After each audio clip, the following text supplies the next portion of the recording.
Diwata, anong award yan? Ano? Ayan o, award ni Diwata. World Class Excellence Award.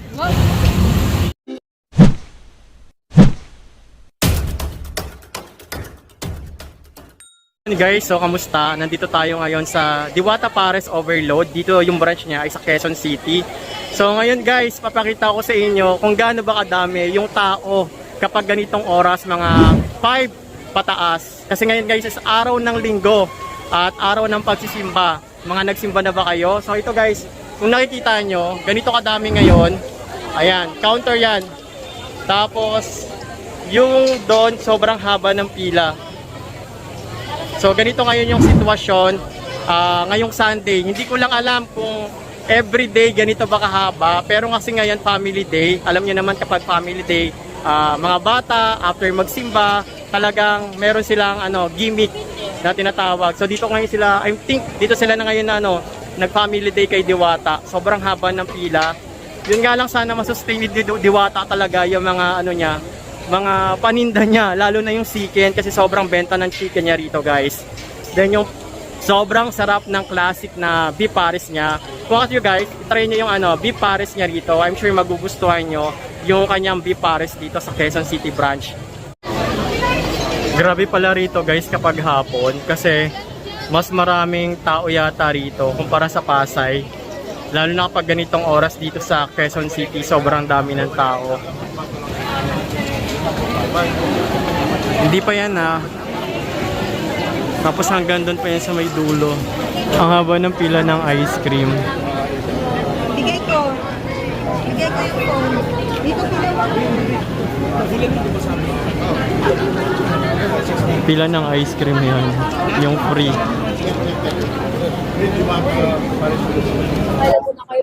Ayaw.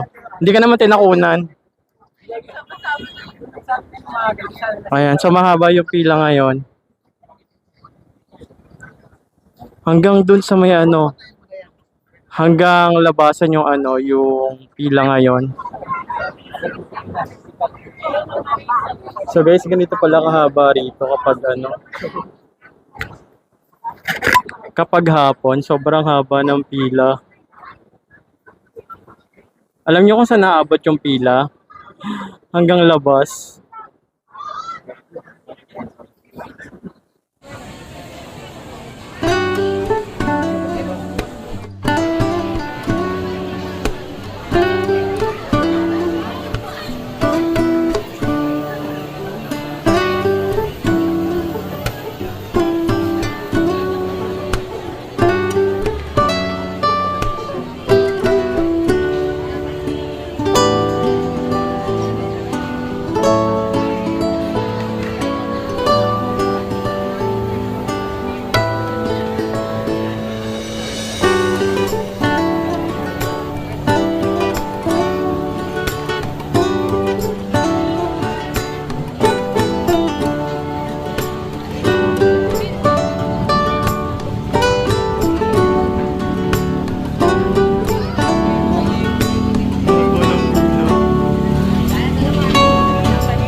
Diwata.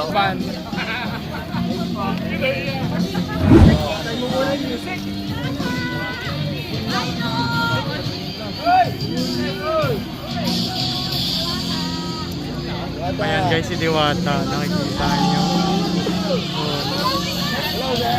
Salamat Diwata.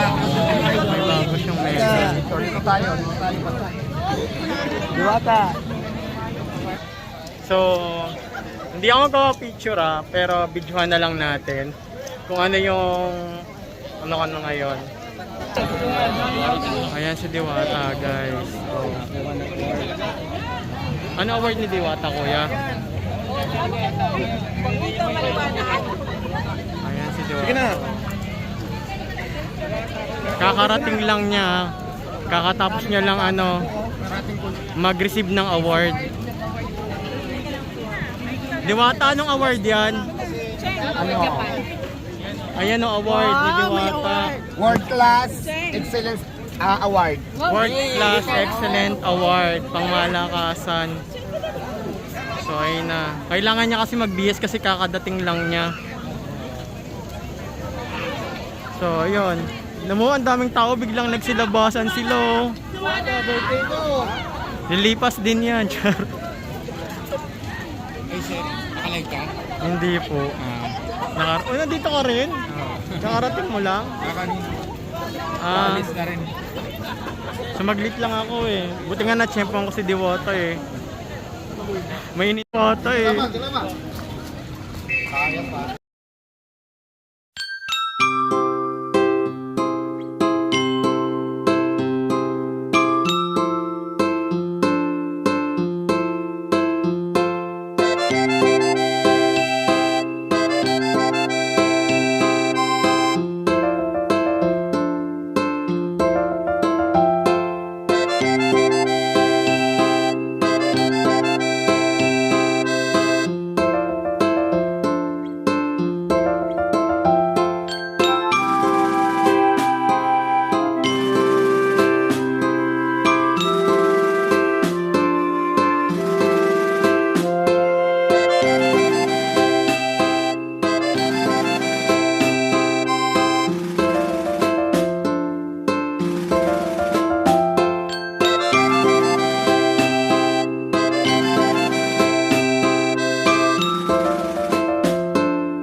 Hi everyone guys. So ayan guys, nakarating ulit tayo sa Quezon City branch ni Diwata.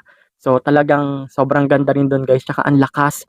Feeling ko nga tatalunin na nila yung Pasay branch ni Diwata talaga. At ang maganda doon guys sa Quezon City, marami kayong menu. Yun nga lang hindi pa nai-out yung spaghetti, yung whole chicken, tsaka yung hotdog, tsaka chocolate na mga pangbata. Pero ito guys, kung na-out to, mas dudumugin talaga si Diwata sa Quezon City branch. Tsaka masasabi ko, sobrang babait ng mga tauhan doon, lalong-lalo na si Nani, ang sipag mag-dish out, ang sipag maglinis. So, kailangan lang talaga ma-maintain nila yung cleanliness para hindi langawin at tsaka hindi rin bumaho. So, meron nga akong na-issue ngayon na alam nyo yung, yung lasang towel, lasang ano. Actually, hindi lang ako yung nag-interview doon. Dalawa kami. Ako yung nasa loob, yung may bata, yung isa naman si tatay.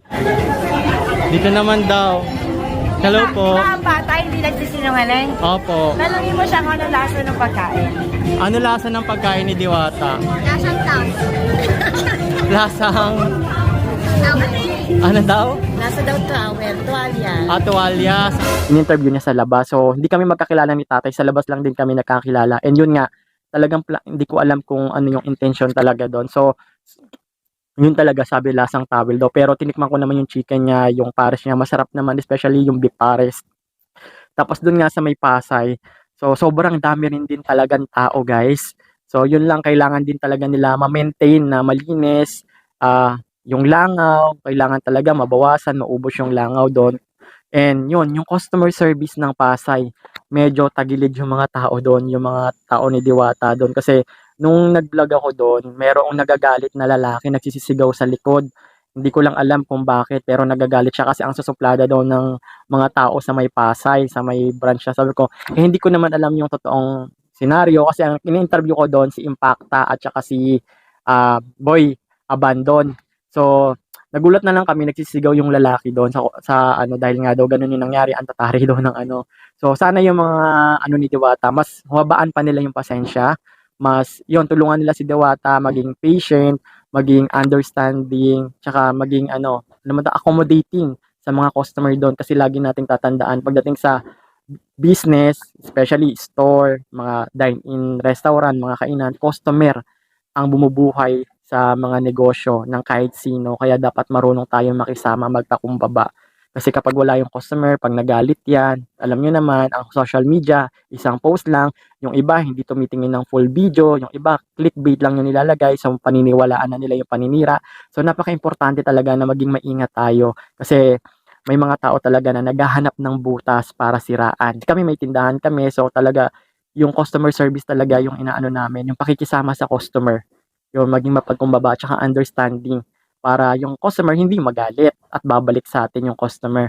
So katulad din kay Diwata, so napaka-importante na tulungan siya ng mga tao niya una i-maintain yung kalinisan, yung langaw, yung amoy, customer service. Yan lang naman yung kailangan natin At saka mas sarapin pa ni Diwata yung parisan niya.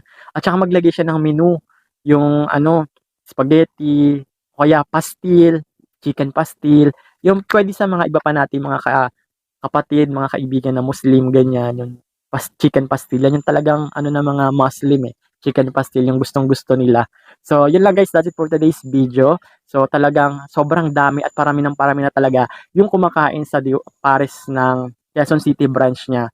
So, hopefully makabalik pa tayo doon para masubukan natin yung spaghetti, yung yung hotdog at saka yung chocolate. Yun lang din talaga yung inaabangan ko doon kasi bawal pa talaga ako sa mga kanin, bawal pa ako sa mga kolesterol kasi baka tumaas yung kolesterol natin tsaka yung sugar, yun yung iniiwasan ko. At kayo rin guys, so kung may nararamdaman kayo, kailangan na pa-check up na rin kayo. Baka hindi nyo alam, mataas na yung cholesterol nyo, mataas na yung sugar nyo, para maging aware din sa inyo na napaka-importante na magpa-check up kayo habang maaga kesa sa huli. So yun lang guys, that's it for today's video. And if you like this video guys, so don't forget to click thumbs up.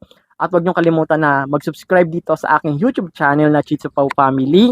At huwag niyo rin kalimutan na i-hit ang notification bell icon on para ma-notify kayo sa mga susunod natin panibagong video na gagawin dito po sa aking YouTube channel. At maraming salamat po. Kung meron po kayong question or suggestion, mag-comment lang kayo dyan. At please like, share, and follow sa aking Facebook page na Chitsu Pau Family. Maraming salamat po. Hanggang dito na lang. I'm out. Bye-bye!